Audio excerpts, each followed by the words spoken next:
Now, why did we choose this week to do this?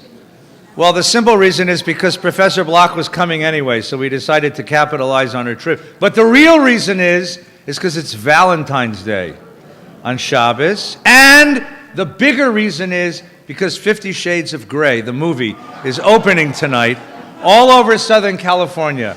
Romantic couples are staring blindly into this beautiful screen as this young man beats up his girlfriend because he loves her. Don't ask me. Here's what's interesting, and Professor Bloch is going to begin teaching us in a moment. We talked last time about the book of Ecclesiastes, and I asked you at the end of the session, why is this book in the Bible? And really, the answer to the question is to turn the question upside down. It's sort of like, why shouldn't it be in the Bible? We think of the Bible as a book of religion, which it is. But it's much more than that. It's a book of life. And as you read the pages, the stories of the Tanakh, you discover that the editorial principle of the Tanakh, the principle by which books were chosen to be included and themes were chosen to be included, the editorial principle of the Tanakh was not a particular religious vision that had to be inculcated. This wasn't a sort of theological orthodoxy that people were trying to argue for.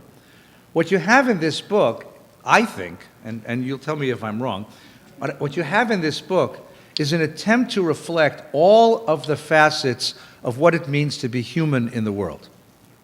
Yes, belief and faith, the aspiration to live a holy life, clinging to God, that's part of a full human life. And so is doubt, and so is cynicism, and so is that deep sense of the painfulness of being a human being when we're visited by pain. That's the book of Job, and the cynicism of the book of Ecclesiastes.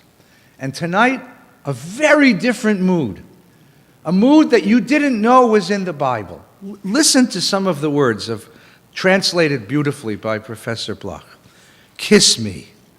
Now, what biblical story begins with that? I'd have stayed in Hebrew school if I read that, right? Make me drunk with your kisses. Your sweet loving is better than wine. Now, that's not an AM radio song. That's in the Tanakh, because erotic love, sensual erotic love, is a part of human existence, and therefore has a reflection in the pages of the Bible, right? Some enchanted evening you will find a stranger far across a crowded book. And that's where we are tonight. Tonight we're going to open the book that you never knew was in the Bible. It's called the Song of Songs, Shir HaShirim. And we're very fortunate tonight to have the person who translated it, the very best it's ever been translated. There are many scholars who've translated this book. But the problem with their scholarship is it was all done in order to fulfill degrees in archaeology. This is the first time anyone's ever translated the book because they knew something about love and they knew something about poetry. Professor Chana Bloch teaches writing, or has taught writing and English at Mills College in Oakland, and she is that very rare combination of a scholar of literature and also a very, very accomplished poet. And what she brings to this translation and to this telling of this story are both kinds of sensibilities. The scholarship of one who really understands the background history of this book, and the poetry of someone who understands what the author had in mind. It's our privilege to have you with us. The book is brilliant, and you ought to have a copy in your room so that you can turn to your lover one day and just read this. It's Bible, after all. It's got to be kosher. It's called The Song of Songs, translated by Ariel and Chana Bloch. Thank you so much for being with us. Please welcome our scholar, Dr. Chana Bloch. Thank you very much. Please, a pleasure. So here's how this works. You have to speak right into the microphone, Okay. or they'll scream at you. Can everybody hear me? That's brilliant. So the first thing is Rabbi Feinstein is right. I'm not going to tell you he's wrong. He's right about everything he said about this book. How many people here know about the Song of Songs, have read the Song of Songs? Hey, look at that. That's terrific. So maybe I don't have anything to tell you. I want to tell you that I think it's the most beautiful book in the Bible. Yeah, I got a lot of people nodding their heads. It is one of the most beautiful love poems ever written in any language. In Hebrew, Shir HaShirim, the word shir means both poetry and song. And Shir HaShirim is a superlative. So like the Holy of Holies, it might be translated the most songful of songs. Or, which is to say, whatever makes a song, this one has more of it. The air of the song is filled with the fragrance of rare and exotic spices, henna and spikenard, saffron, cane, and cinnamon, frankincense, myrrh, and aloes. And it's filled with beautiful melody as well, the lover inviting his young woman out to come and enjoy the wonders of spring tempts her with the music of songbirds. Now, he says, is the time of the nightingale. In every meadow you hear the song of the turtle dove. The King James Version translates this, the voice of the turtle is heard in our land. But the Torah is not a turtle, and so far as I know, a turtle doesn't have a particularly melodious voice. But this is a turtle dove, a migratory songbird that returns to the land of Israel each April at the beginning of spring and sings away, not just in the morning like other songbirds, but sings from dawn till sunset. And the songbirds in this poem are not the only makers of music. The young woman, who is called the Shulamite, listens attentively for kol dodi. Have you ever heard that phrase, kol dodi? The voice of my beloved. And he listens for hers. He says, let me hear your voice, your delicious song.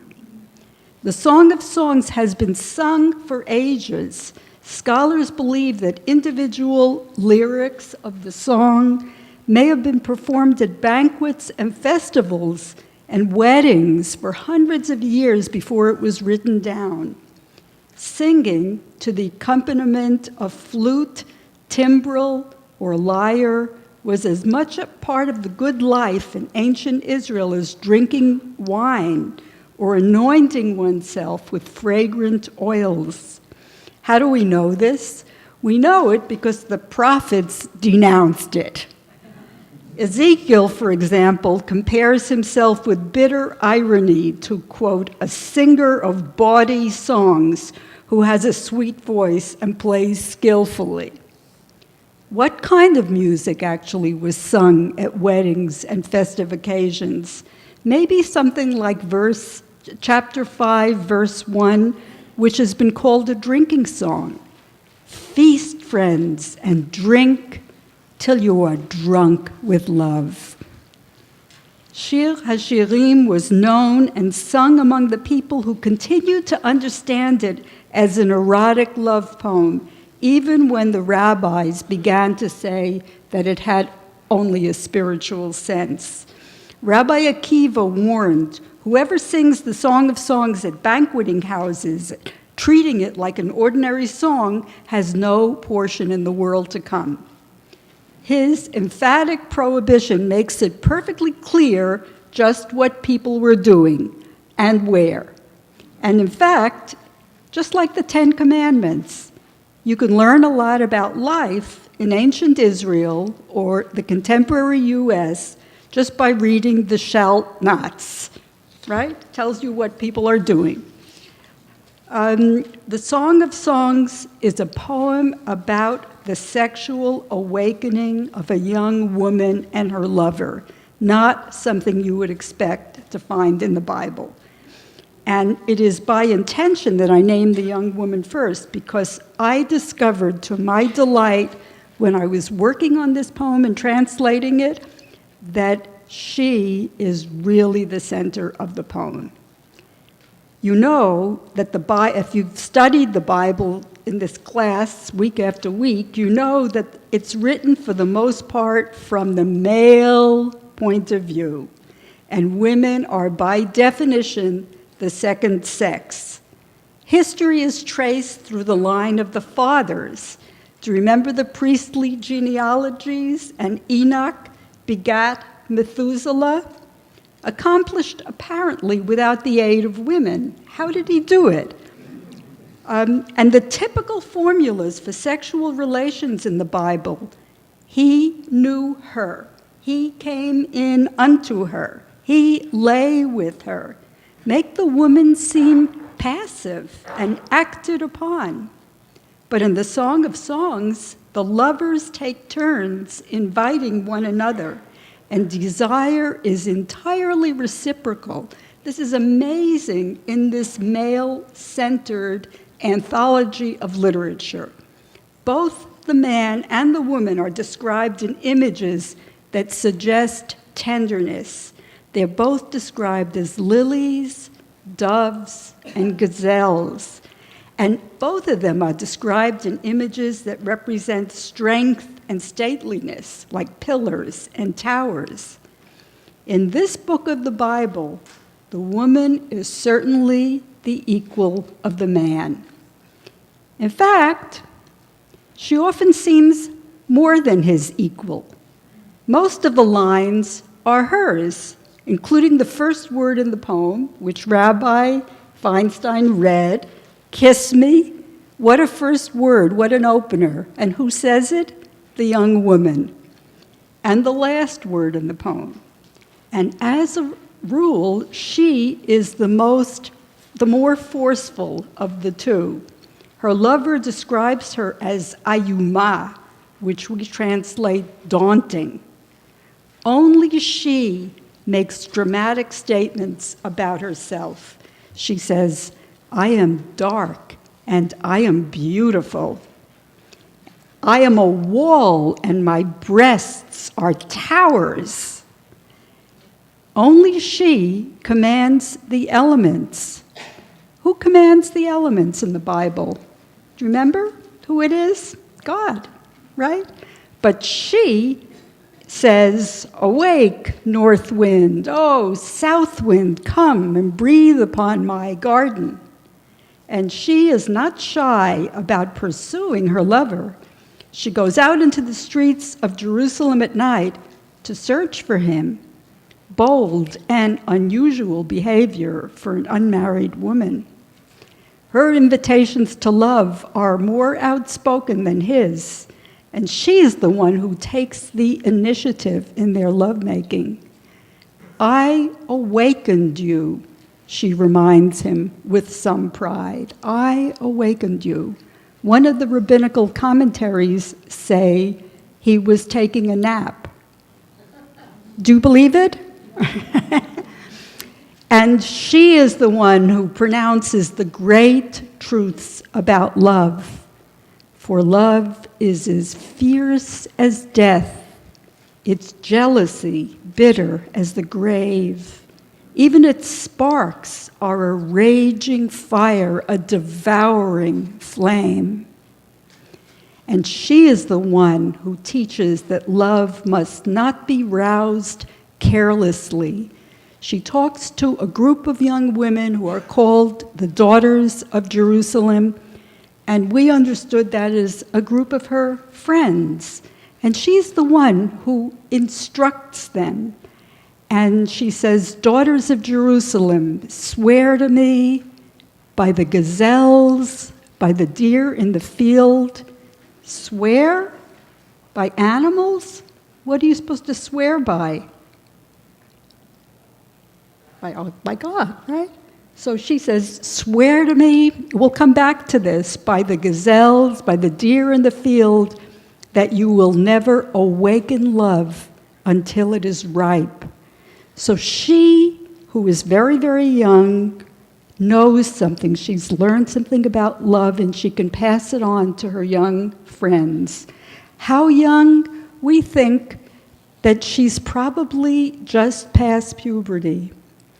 Her brothers say to her, "We have a sister and she has no breasts." And she answers back, "My breasts are like towers." So that's one reason that we think they're on the cusp of puberty. And like Romeo and Juliet, who are just young teenagers, they are discovering love, and we'll come back to this.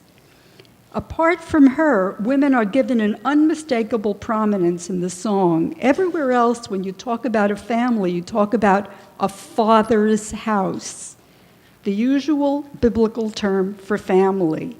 But here, mothers are referred to repeatedly.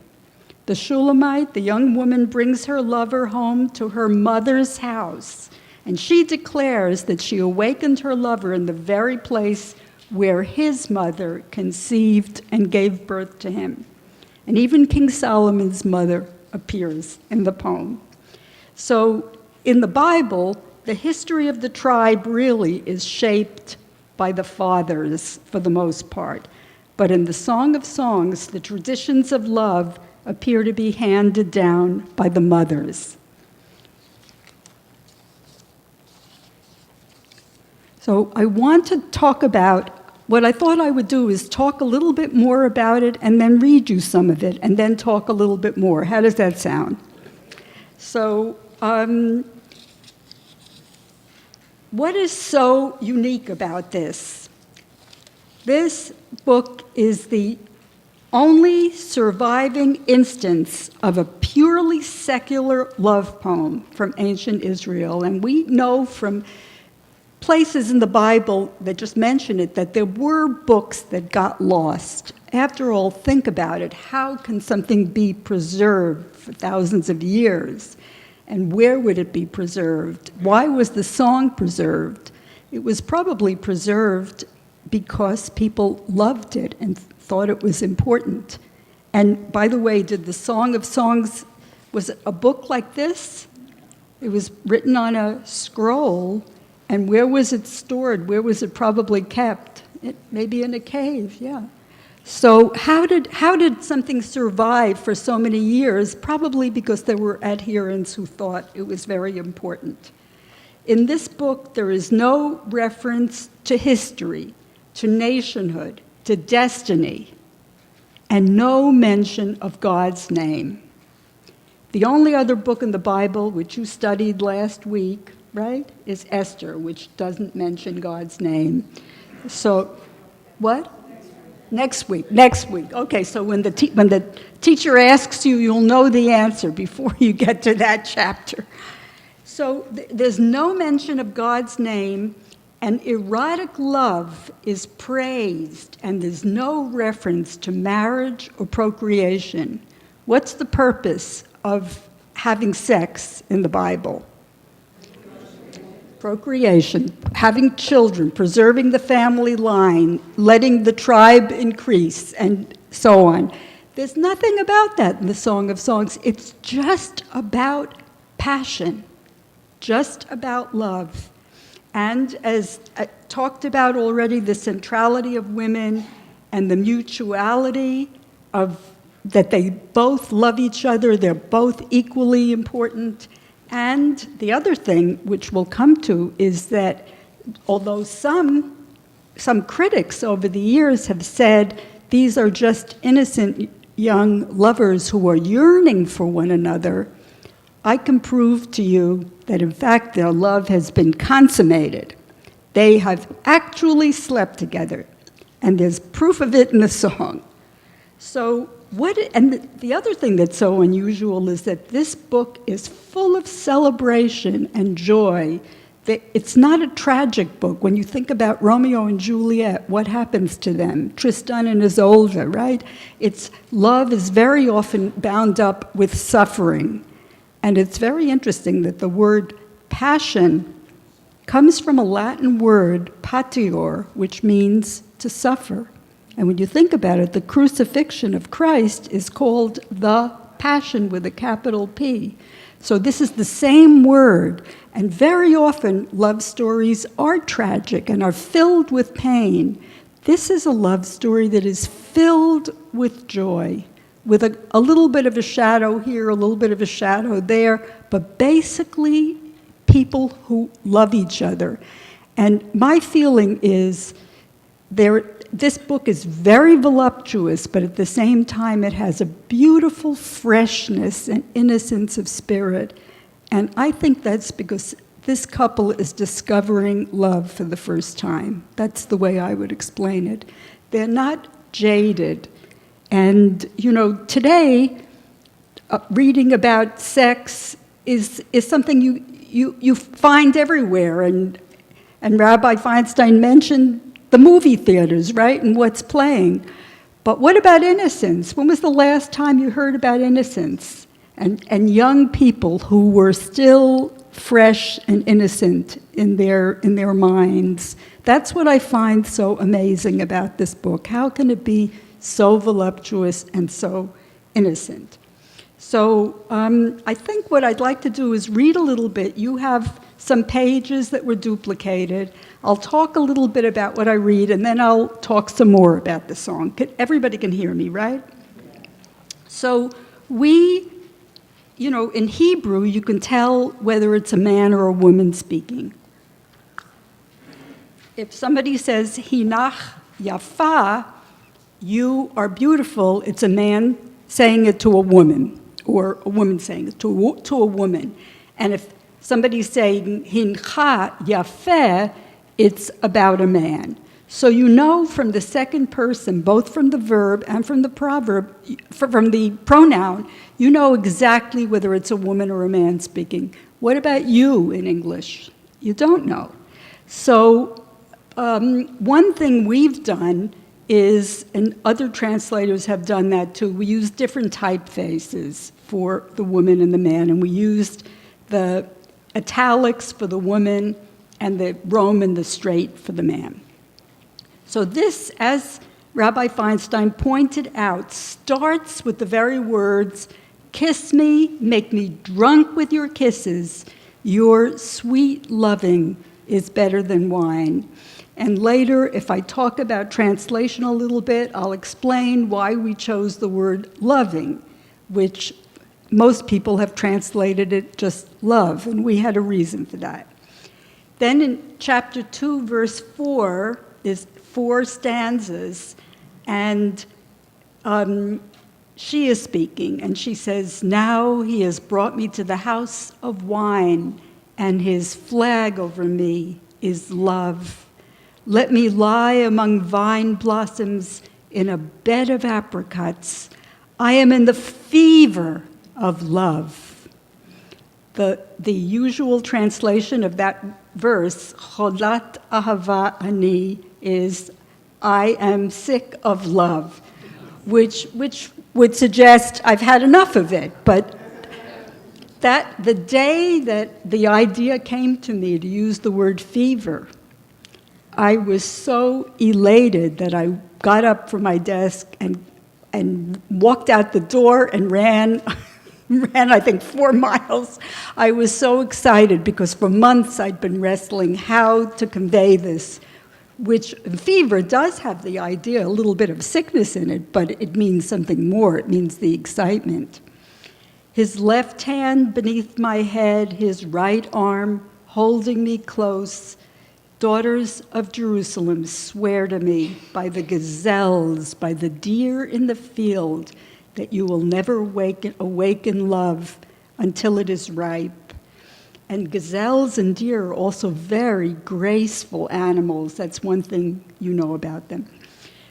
Chapter 2, verse 8 is a poem that represents the beginning of spring. And I would have said that ancient Israel and Los Angeles have the same Mediterranean climate, where it rains in the winter, and then the rains are over and the spring comes. Only in Los Angeles and in Berkeley, too, where I come from, it doesn't seem to rain in the winter anymore.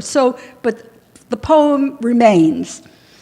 First she speaks, the voice of my love, listen, bounding over the mountains toward me, across the hills. My love is a gazelle, a wild stag. And you notice those are the animals she asked the daughters of Jerusalem to swear by. My love is a gazelle, a wild stag. There he stands on the other side of our wall, gazing between the stones. and he calls to me, and this is his voice. Hurry, my love, my friend, and come away. The word for friend in Hebrew is rayati. So there's a kind of comradeship between them, too, that's lovely. Look, winter is over. The rains are done. Wildflowers spring up in the fields. Now is the time of the nightingale. In every meadow you hear the song of the turtle dove. The fig tree has sweetened its new green fruit, and the young budded vines smell spicy. Hurry, my love, my friend, come away. My dove, in the clefts of the rock and the shadow of the cliff, let me see you, all of you. Let me hear your voice, your delicious song. I love to look at you. And I'll read some more, and then here he's speaking, and he says, you have ravished my heart, my sister, my bride, ravished me with one glance of your eyes, one link of your necklace. You may want to ask me later, why does he say sister, and why does he say bride? But I'll save that. And oh, your sweet loving, my sister, my bride, the wine of your kisses, the spice of your fragrant oils.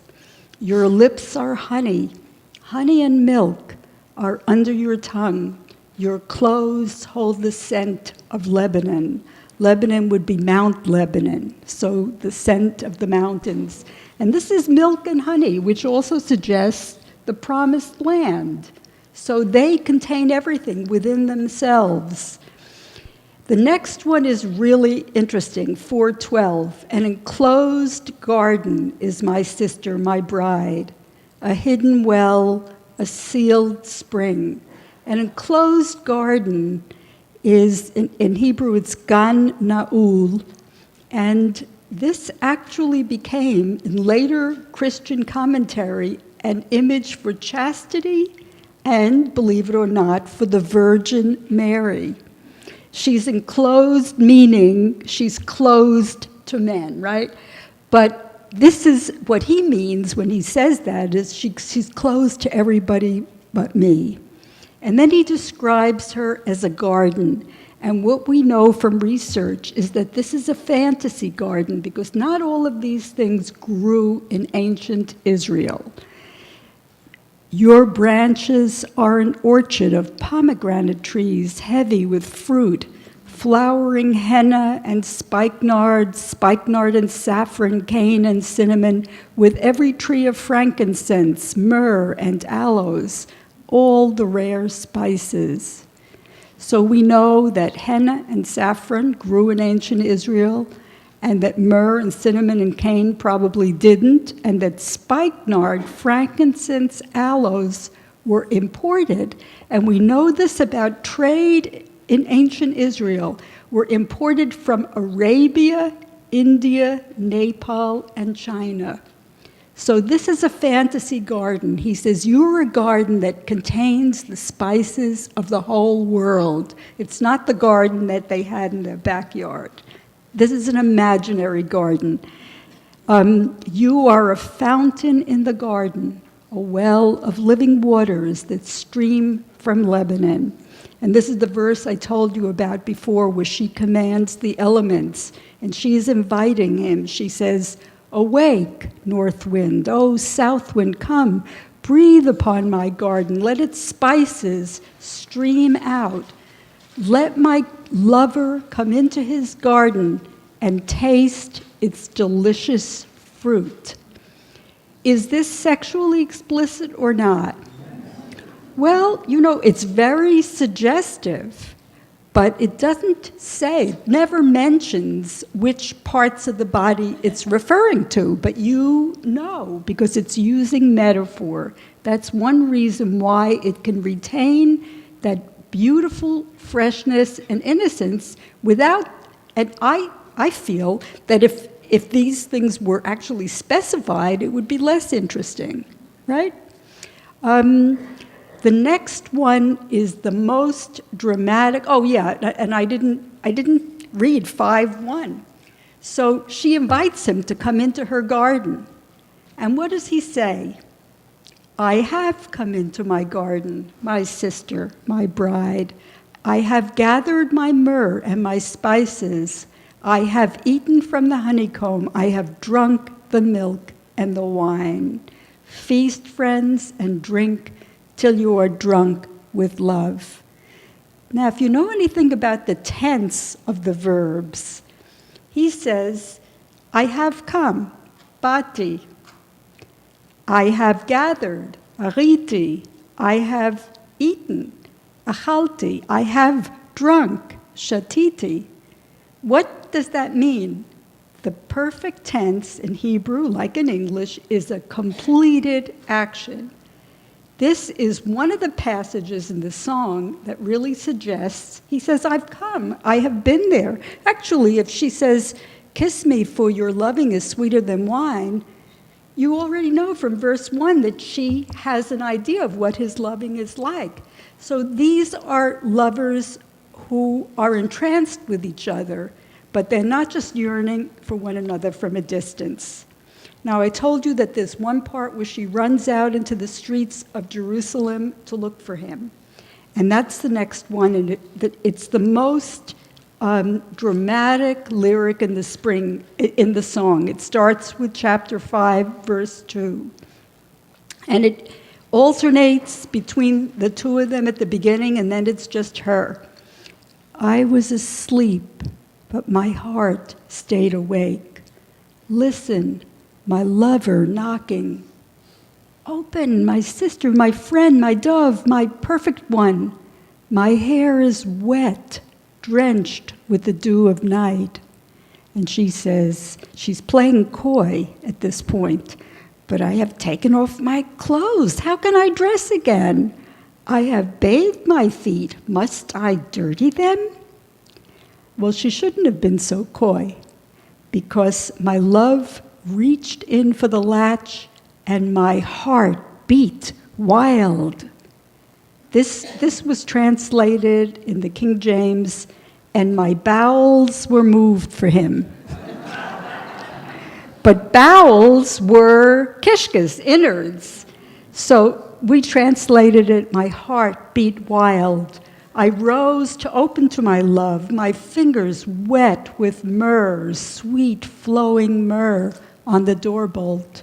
I opened to my love, but he had slipped away. How I wanted him when he spoke. I sought him everywhere, but could not find him. I called his name, but he did not answer. Then the watchmen found me as they went about the city. They beat me, they bruised me, they tore the shawl from my shoulders, those watchmen of the walls.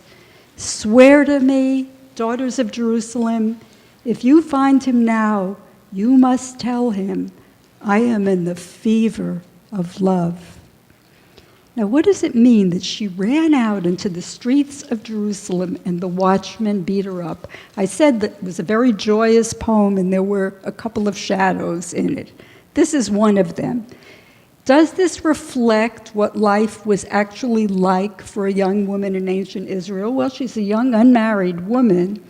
She shouldn't be gallivanting around in the streets of Jerusalem at night. It's possible. But really, we don't know. There's so many things we don't know about an ancient text. When you translate an ancient text, there are more questions than answers. And just speaking as a literary person, while we can't prove whether or not this would have happened, I think that it's important for the poem. Because if everything were just sweet and hunky-dory, it would be cloying, it would be too much. It needs a moment of tension so that you feel that their love is up against something in the world that's difficult, but they're going to love each other anyway. I'll read a little bit more, and how are we doing for time? Yeah, we have time. So the next one is chapter 7, verse 1. So I've mentioned that her name is Shulamite a couple of times. It's become a name in Hebrew, Shulamit, right? Or Shulamis in Yiddish, right? But in the Bible, she's called the Shulamite. And we're not exactly sure what it means. But one theory that seems to make sense to me is she's the woman of a place called Shalem, which is the old name for Yerushalayim. In fact, if you know anything about the Northeast in Massachusetts, there's a city called Salem, and that's the same place, Shalem. She's the woman from Shalem, and just like Mary is called Mary Magdalene in the New Testament, it probably means Mary who comes from a town called Magdala. So that's one theory. Another one is that it reflects the name of Shlomo, and the first line of Shir Shirim Asher the Shlomo will come back to Solomon. Why is Solomon there? And another reason is perhaps that it reflects the word shalom, and they find peace in each other. So those are possibilities, but I think it's very likely that she is the woman of Jerusalem. She's the one that runs out into the streets of Jerusalem at night. So, which is a walled city, and these are the watchmen of the walls. So, anyway, she is called the Shulamite, and the first two verses, which we put in bold-faced type, we used that when we thought there was a reason that it was a chorus. So here, they're speaking to her, and they say, "Again, O Shulamite, dance again, that we may watch you dancing. Why do you gaze at the Shulamite as she whirls down the rows of dancers?" There are 4 poems in the Song of Songs that are called praise songs, and they're like set pieces. And usually they start with the eyes, your nose, your mouth, your neck, your breasts, and they go south from there. So that's the way 3 of them are. This one, she's dancing. So what does it start with? Her feet. And it works up. It says, "How graceful your steps in those sandals, O nobleman's daughter. The gold of your thigh shaped by a master craftsman. Your navel is the moon's bright drinking cup. May it brim with wine." That line actually does anybody know what the Anchor Bible series is? A very distinguished Bible series, and the one who wrote the commentary on the song was a very distinguished scholar named Marvin Pope, Professor Marvin Pope of Yale, and he did, Rabbi Feinstein was talking about how some of the translators were like archaeologists, and this one, I think, was trying to be literal, but I won't say. But so this is the way he translated that verse, and I think it gets the prize for the worst verse ever translated. "Your vulva is a rounded crater. May it never lack punch." So, first of all, a word like crater is huge. A crater is a big, larger size bowls. And punch is all wrong because, that's what, in Hebrew, it's mixed wine. But, in contemporary English, we say punch, but punch has another meaning in English, And you have to understand what are the other meanings in the language you're translating into. But really, the worst part of it is saying your vulva, because the Song of Songs would not use that kind. It doesn't name the genitals, and it certainly wouldn't use this kind of technical medical term, which seems so out of place in this beautiful metaphorical poem. So, your navel is the moon's bright drinking cup. May it brim with wine. Your belly is a mound of wheat edged with lilies. Your breasts are 2 fawns, twins of a gazelle. Your neck is a tower of ivory. Your eyes are pools in Heshbon at the gates of that city of lords. Your proud nose, the tower of Lebanon that looks toward Damascus. By the way, she doesn't have a little button nose. Do you notice? She has a Jewish nose, Middle Eastern nose. Your head crowns you like Mount Carmel, the hair of your head like royal purple. A king is caught in the thicket. How wonderful you are, O love, how much sweeter than all other pleasures. And I'll just read this next page. She invites him out into the fields, and from various clues, what we understand is, where did they go to make love? They went out into the fields. She says, come, my beloved, let us go out into the fields and lie all night among the flowering henna. Let us go early to the vineyards to see if the vine has budded, if the blossoms have opened and the pomegranate is in flower. There I will give you my love. The air is filled with the scent of mandrakes, and at our doors rare fruit of every kind, my love, I have stored away for you. And the last one that I'm going to read is from chapter 8, and it is one of the most powerful parts of the song, and it's often recited at weddings. She says, there beneath the apricot tree, your mother conceived you, there you were born, in that very place I awakened you. Bind me as a seal upon your heart, a sign upon your arm, for love is as fierce as death, its jealousy bitter as the grave. Even its sparks are a raging fire, a devouring flame. Great seas cannot extinguish love. No river can sweep it away. If a man tried to buy love with all the wealth of his house, he would be despised. So, should I stop here? Is this a good place to stop? And, or I could go on for another 10 minutes. You tell me. Go on for 10 more minutes. Okay. Okay, I'm just kidding. Okay. So,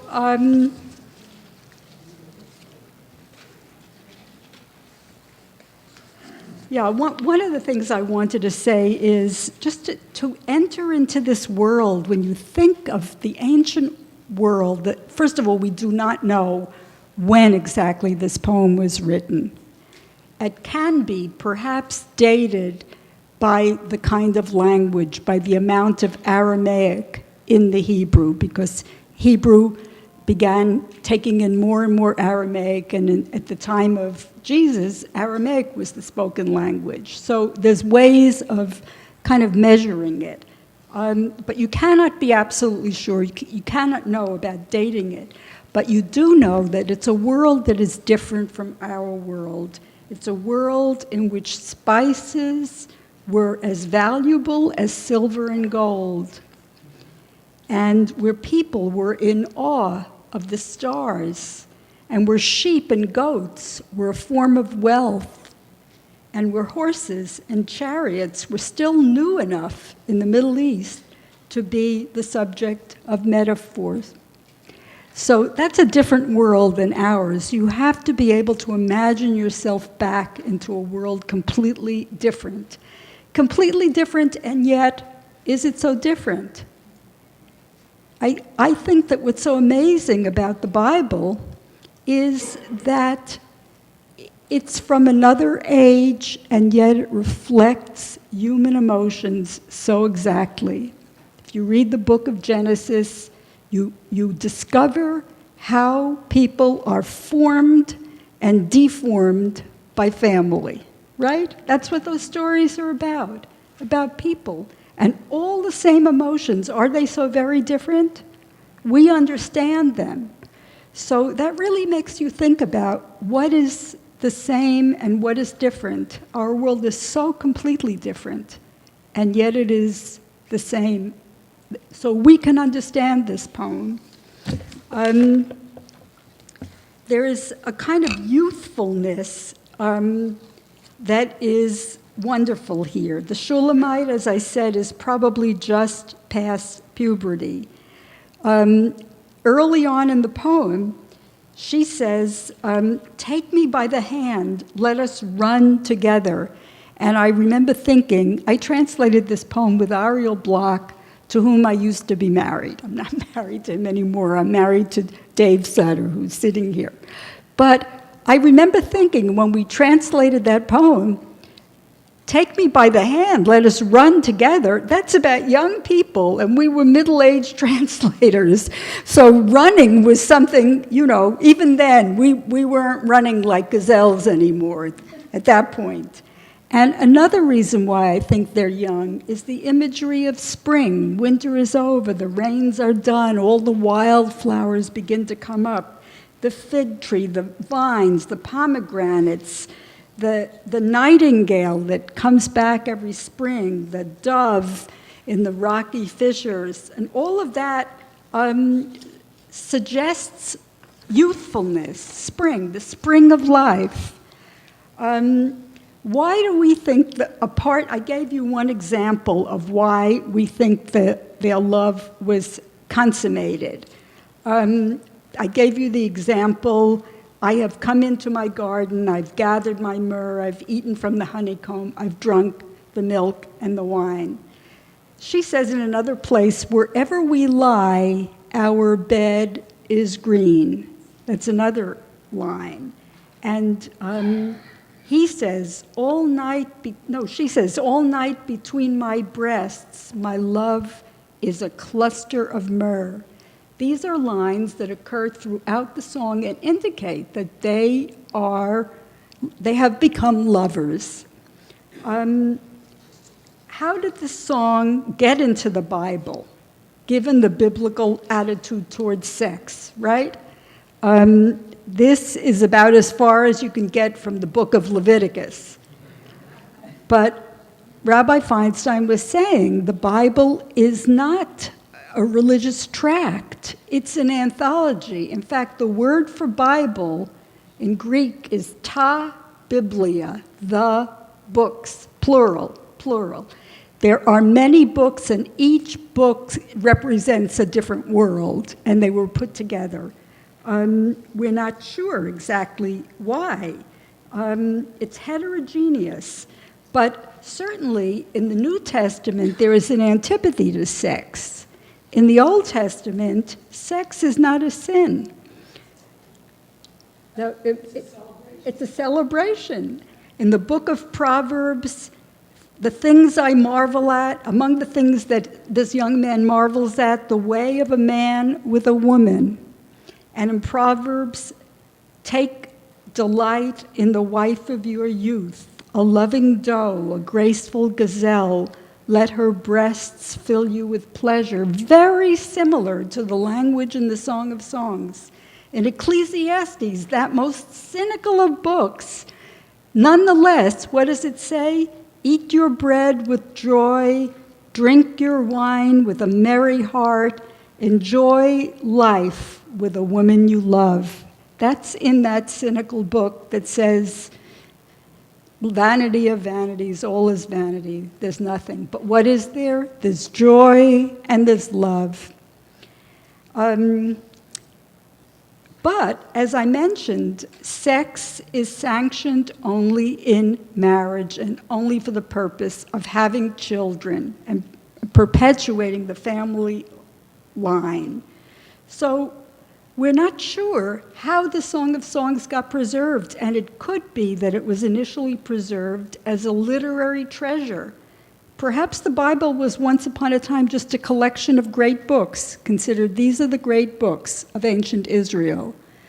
But we do know that people must have loved this book in order to have preserved it. And we can come back to the whole process of canonization. How did books get into the Bible? And we're not really sure. There's scattered evidence that, it's puzzling to us. But it's very likely that the rabbis gave their approval to books that had already been beloved, that people knew and were loved for that reason. That's one possibility. Again, a lot of the things I'm saying are conjecture because nobody can prove it one way or the other. And finally, there's the attribution to Solomon, Shir HaShirim Asher LeShlomo. So we can come back to Solomon, but why is it attributed to Solomon? Okay, that's a question for later. Or maybe I'll just say it now. So it was the common practice in antiquity to attribute works of literature to eminent figures from the past. So David, for example, was presumed to be the author of the Psalms, but some of the Psalms clearly presupposed that a temple was built, and the temple was not built by David, the temple was built by Solomon. So David is supposed to be the author of the Psalms, and Solomon was assumed to be the author of Proverbs, Ecclesiastes, and the Song of Songs. And one of the rabbis said, when a man is young, he composes songs. That's Shir HaShirim. When he grows older, he makes sententious remarks, and that's Proverbs. And when he becomes an old man, he speaks of the vanity of things, and that's Ecclesiastes. And I remember that there was a kind of not really a poem, a stanza of doggerel, not very poetic, that described David and Solomon. King David and King Solomon lived very wicked lives, with 100 concubines and quite too many wives. But when old age came creeping on, they both were filled with qualms. So Solomon wrote the Proverbs and David wrote the Psalms. I'll stop there.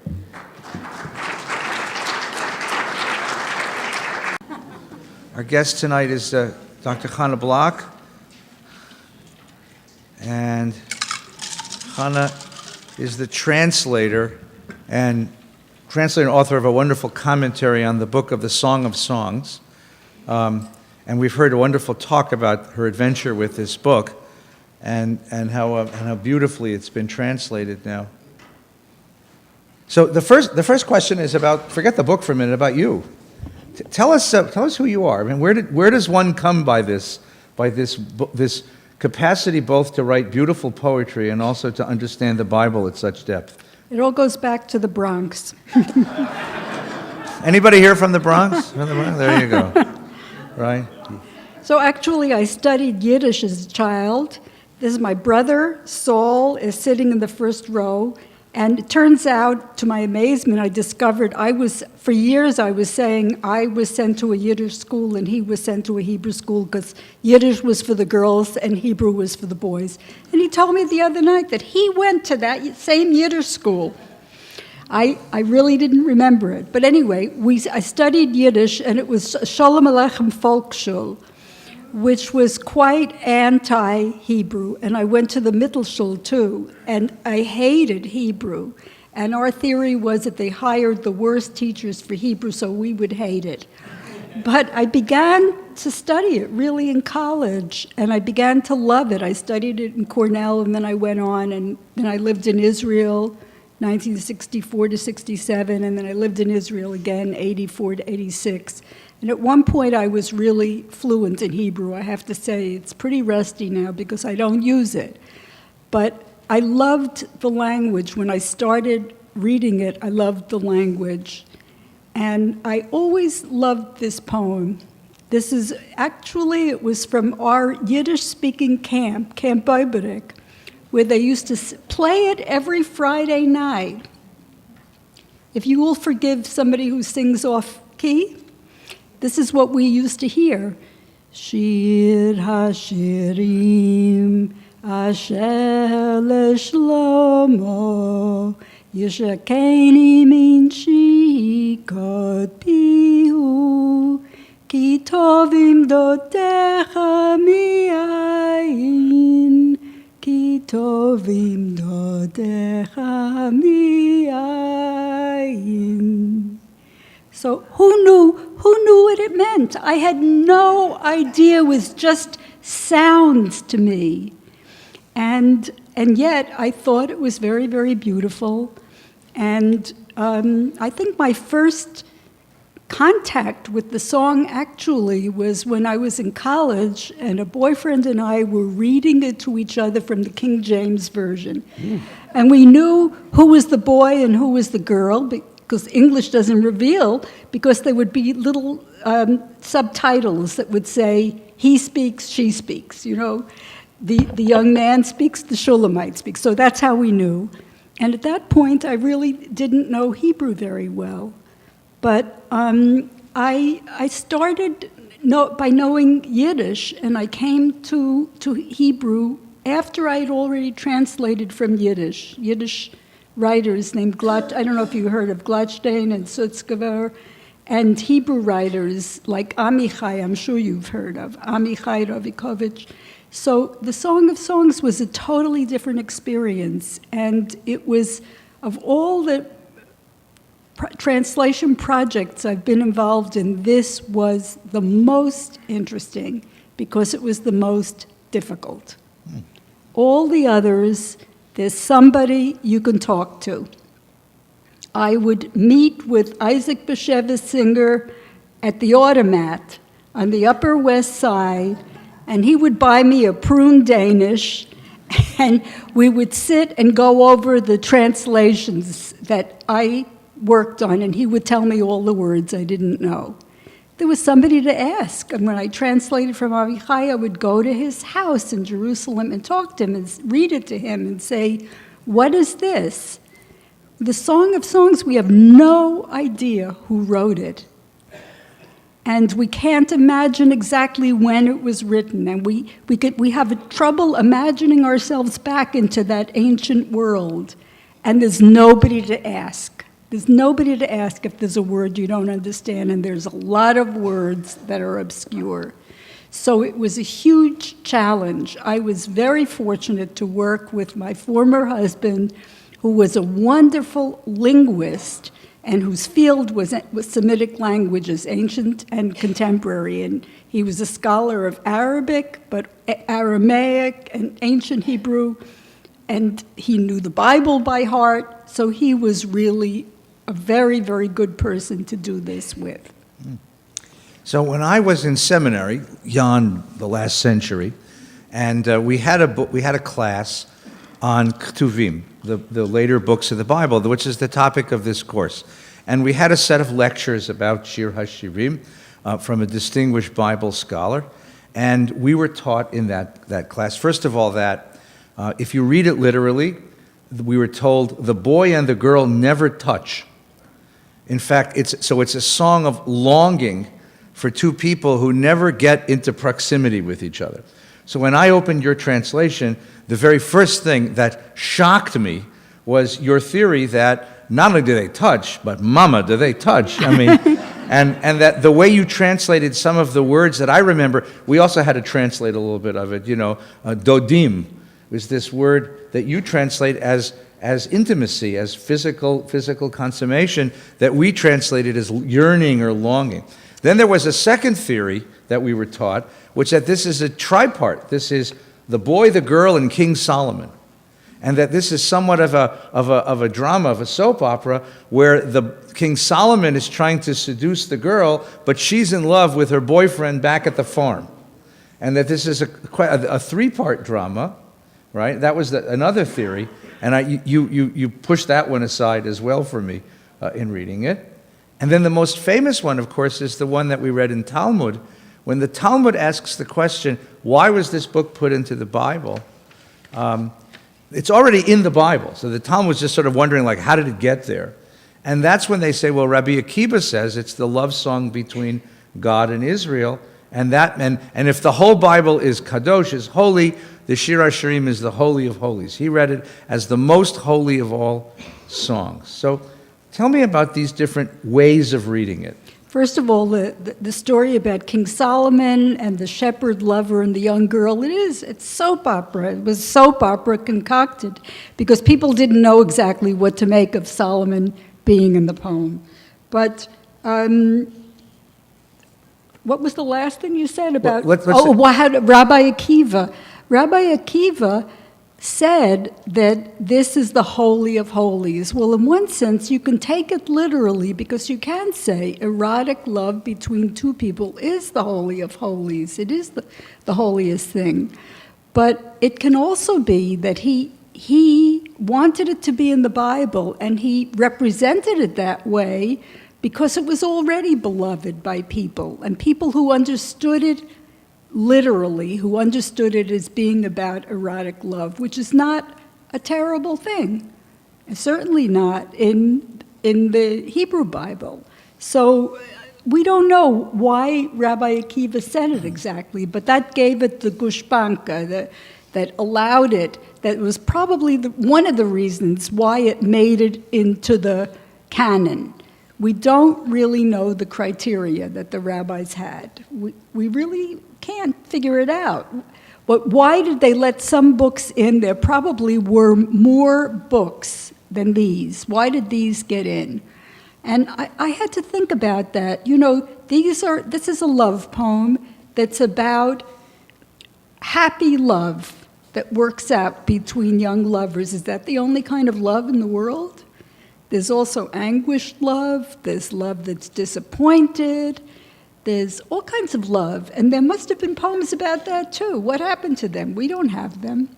A lot of things, got lost in time, but we have this one, and this one was beloved.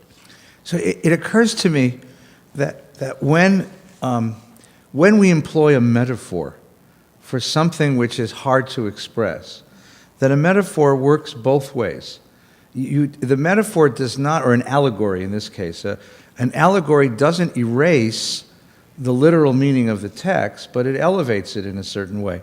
So that what Rabbi Akiva was saying with that allegorical reading is a relationship with God is so profound and so encompassing and so passionate, in the good sense of passionate, not the suffering sense of passionate, but the powerful sense of passion, emotional sense of passion, that the only human experience that one can use to express it as a metaphor is erotic love, then what he was doing was sanctifying erotic love. That what that says is that we honor erotic love because erotic love then becomes a metaphor for the holiest thing in the world.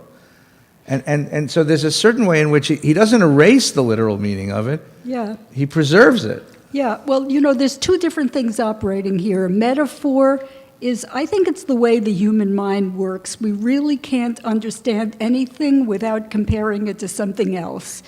What is this like? It's like that. It arises very naturally in our mind to make those kind of comparisons. So you can talk about apricots and so on, or wine, or vineyard, or grapes, and you will know that you're talking about that, but also something else. That's metaphor. Allegory, which is the way some of the rabbis and then the Christians began to read it. Some of the rabbis began to read it as it's a love song between Israel and God, and then the Christians came along and they said it's between Christ and the church. And that is a different kind of reading because it's more like an algebraic equation where you have to solve for x. If you have something in the Song of Songs, it stands for something. Everything stands for something else. But what you said was the beauty of metaphors, that you can have the two at the same time, and your mind is grasping both, and one enriches the other. Each one reflects back on the other. Now, when you think just in terms of allegory, it comes out to, it yielded some really hilarious readings, like the woman has two breasts, right? So solve for X. What are the two breasts? Moses and Aaron. Or the Old Testament and the New Testament, because the two breasts have to stand for something, right? That's what I think of when I see a woman with breasts. I think of Moses and Aaron. Moses and Aaron. Playboy Playmate of the month is A very holy young woman, obviously. I just wanted you to know, just in case you were wondering. Yeah. But, there are people who do believe it in the spiritual sense. And I remember when I was living in Jerusalem as a young woman, meeting somebody in what is the most religious section? Mea Shearim. Mea Shearim. And I can't remember how I met him, but we ended up having a debate about the Song of Songs. And I said, it's an erotic love poem. And he looked at me as if I were crazy. And he said, it is not. It's about God and Israel. And he was a young man, but he was schooled in a different way. But what Rabbi Feinstein is saying is that those two things can exist. And when we translated this, I remember giving it to a friend of mine. It was Peter Dale Scott. And he said, remember that people will be reading this and using this who will want to interpret it in the spiritual sense. So you have to keep that sense of dignity. This is a book that's in the Bible, after all. So you have to preserve that sense of dignity, and you have to do it in such a way that it can be read in both ways. And we were cognizant of that when we worked on it. We were trying to keep it so that it could be read both ways. Did you have a question? I was just thinking to myself, I asked myself, why do you have to dignify it? What's wrong with erotic sex? You make a baby, and by the time the great-grandchildren of that baby arrive, you have hundreds of people. You're imitating God. That's what you always told Is that your father? That's my dad, yeah. Imitating God. Just something about apples falling far from the tree. I just want you to notice that. It's a Talmid Chacham. It's important.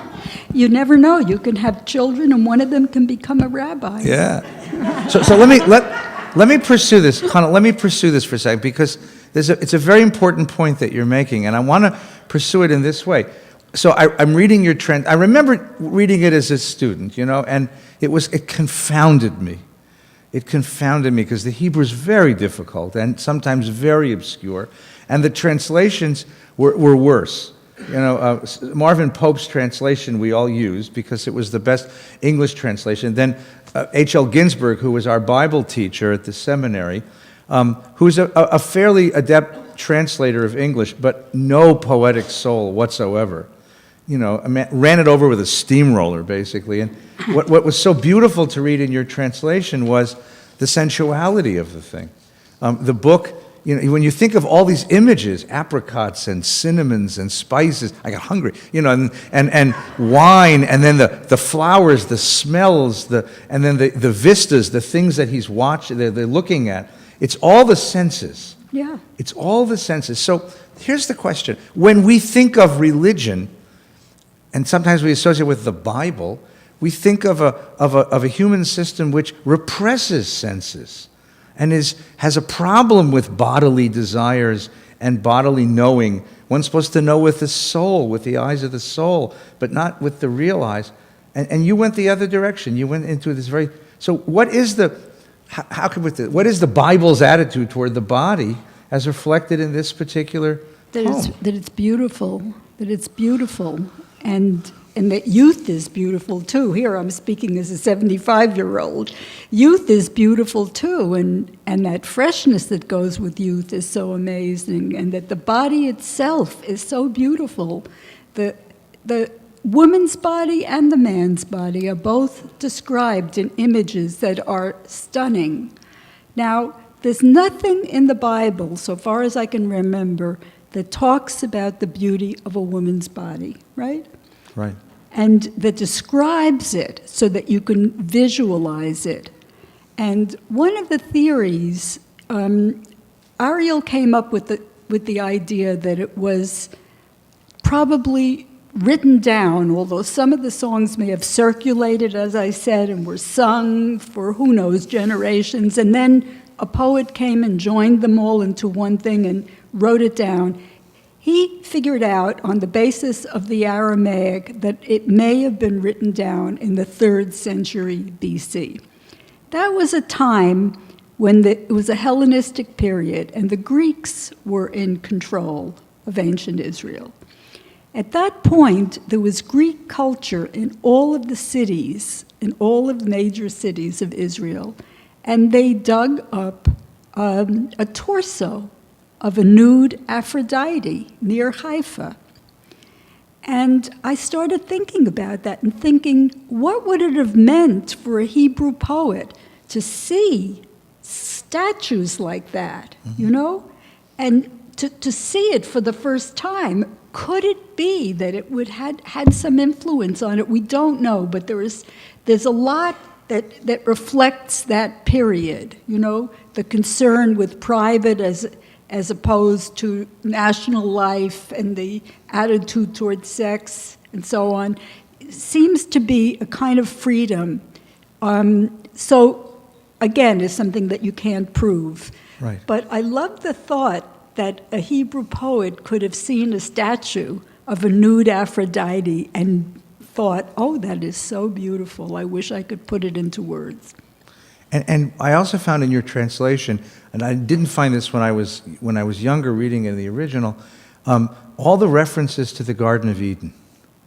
That there really seems to be, at least the poet seems to be suggesting again and again, that this erotic love is a reversion, a revisiting of Eden. That this is the beginning all over again.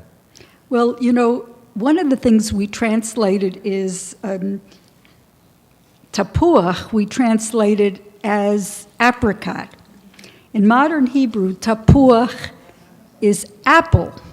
So people say, you know, this is like the reversal of the story of the loss of innocence, the loss of paradise.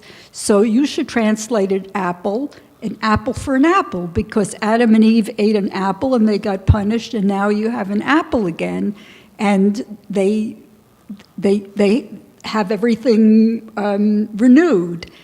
But as you know, as you may know already, it wasn't an apple. It doesn't say apple in the Garden of Eden. It says fruit. It just says the fruit of the tree. It doesn't say anything about apple. So, and we know that apples grow in what kind of a climate? Cold. Seattle. That's where they grow, up in the north. And apples in the natural state are hard, bitter, not at all sensuous. And apricots are soft and fleshy. And we consulted a botanist. Every translator has their own botanist. So we consulted a botanist. It was a couple, the Moldenkas, and they had a book about the flowers and fruits and so on of ancient Israel. And they thought tapuach was probably apricot because that was something that grew naturally in ancient Israel. But to go back to your question about this reversal, in the paradise story, it says, your love shall be to your husband, chukatech, and he will rule over you. That's in Genesis 3. And here, in the Song of Songs, it says, my lover desires me. It's just like the reversal. That's one of the places where I'm pretty sure that the person who wrote the Song of Songs was making a literary allusion to something in the Paradise story. But I think also what you said is you do feel that everything that went wrong there gets righted here. And it's a beautiful image, that in every generation we're given the chance to do it over again and do it right. I want to go back to the point you made both in the commentary you wrote and also in the lecture so well, which is this is the only book of the Bible where a woman's voice is truly honored. And in fact, you talk about this in your introduction, that the question of did a woman write the book, or at least write the women's parts in the book, because it's hard to imagine a man speaking in that language with the kind of sensitivity that it educes. So what's your, all bets are off, this is off the record. Did a woman write this book, or did a woman write parts of this book? And did the tradition gather this in and present it? What do you think? Everybody wants to think that a woman wrote it, right? I want to think that a woman wrote it. Okay, so what are the possibilities? And I had to write about this. Actually, the commentary was written by Ariel, but I wrote the introduction.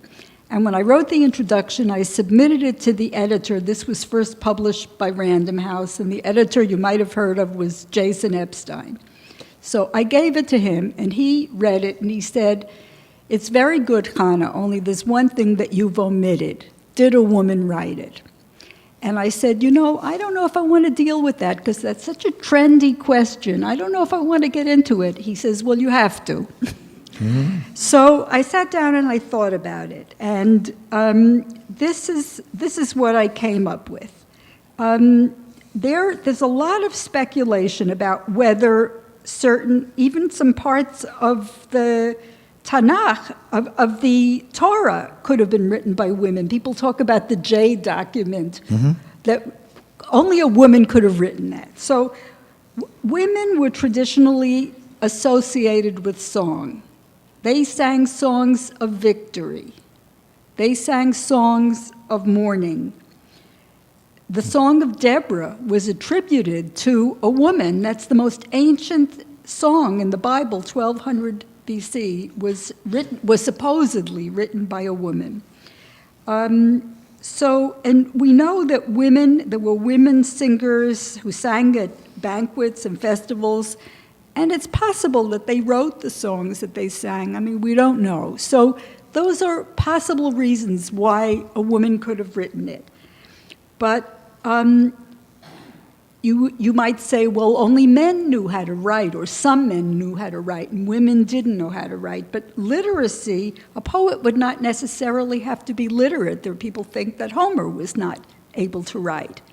So and most of the population was illiterate, and it's only in our age that we associate literary composition with literacy, with writing. So it's possible that some of the lyrics of the song were written by women, or that a woman poet was the author of the final version. And I would really like to believe it, and it might explain why the song is so different from the rest of the Bible. Let's just assume, because we're just making guesses here, mm-hmm. that the rest of the Bible was written by men. This book is so different that this book may have been written by a woman. But there's no way to determine the gender of an author on the basis of style or content. And it's impossible. And then I started thinking about, were there books written by men that do understand the psyche of a woman? Has it ever been possible in the history of the world that there were men who could understand what women felt? It is. I guess there are people in the audience that seem to think it's so. What about, for example, Shakespeare? And the women characters, who are the really strong figures in all of his comedies, are the women? Who's stronger, Romeo or Juliet? Juliet. So there's one example of a man who understood women. So one man in 500 years got women, Well, there's others too. There's Tolstoy, Anna Karenina. There have been men who could understand women. I do believe it. But I think it's impossible to prove, because you can't prove. They mentioned Jerusalem. Does it mean that the poet was from Jerusalem? They celebrate the countryside. Does that mean that it was a poet who lived in the country? Okay? They celebrate youth. Do you think a young person could write this poem?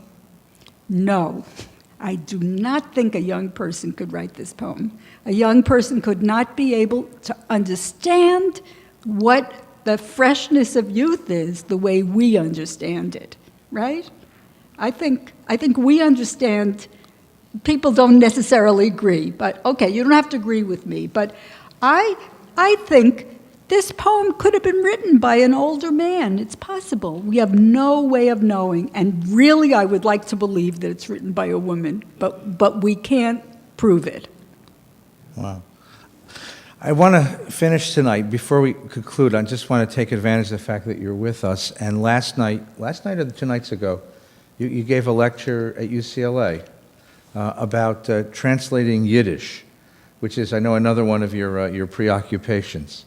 And those of us who know a little bit of Yiddish, would tell you that it's untranslatable, that the soul of this language evades English.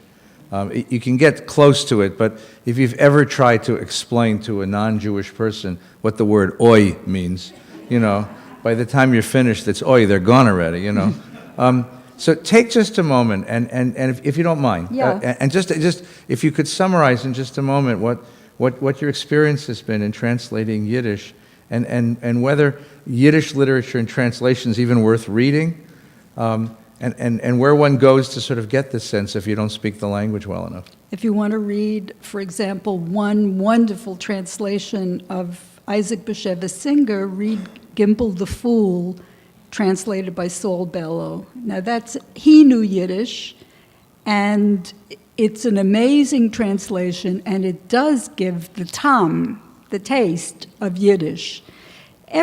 Nothing can be translated exactly because two languages are not congruent with each other. You can't it's not like putting one triangle on top of another. They're not going to fit. There are things that mean one thing in one language. Mixed wine may mean punch, but we know what else punch means. So a translator has to be aware of the range of meanings in each language and has to know when to go higher, when to go lower. So it's hard to translate Hebrew. It's hard to translate Hebrew poetry because it's so concise. It's Bati Lagani is 2 words in Hebrew. I have come to my garden, 6 words. So what do? I mean, that's the kind of difficulty that you have. With Yiddish, you have a lot of expressions and idioms, and I think the one thing that is the most untranslatable is the irony, which doesn't really go over as well in English as it does in Yiddish. It's the ironic language in which you say one thing and you mean another, People sometimes explain it as Jews had to have a kind of a secret way of talking to each other because they were living among a hostile population. But I don't know, but in Hebrew as well as in Yiddish, there's a lot of irony, and I translate a lot with my best friend Chana Kronfeld now. We both are named Chana. And what we discover is very often it's hard to get the irony into English, where in Hebrew you would understand it, you would, and in Yiddish. So that's something that's very difficult. Idioms, it's like a joke. A joke is not the same in one language as another. In an idiom, but you find an equivalence. You can never find exactly the same thing, but you get something that's an approximation that gives the flavor. And when I gave this talk on translating from Yiddish and Hebrew, what I said was the most important thing is the tone of voice in which you say something. And somebody in the audience was arguing with me and saying, no, the most important thing is rhyme. If it rhymes in Yiddish, it's got to rhyme in English. If you rhyme it and then you lose the tone, you've lost the essence of what it is.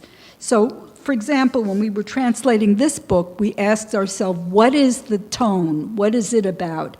It's about, we thought it's about speed. Take me by the hand, let us run together, Speed, intensity, and temperature. We said this poem is 120 degrees in the shade. And we have to get that. That's what we have to get in English. And we can't, sometimes we don't know what the words mean. If a word occurs only once in the whole Bible, who knows? Who knows what it means? Your guess is as good as mine. And Ariel had different ways of trying to figure out what those words meant. But even if we know the words, it's the tone that matters the most, and I thought the temperature matters the most. We wanted this poem to be hot in English, to be something that you would read and feel excited by, and that was our aim.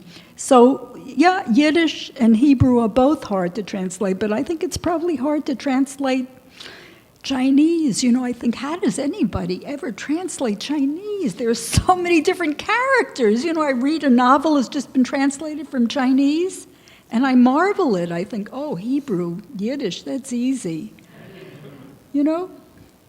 So just to conclude tonight, this movie opened up this week. You know what I'm talking about?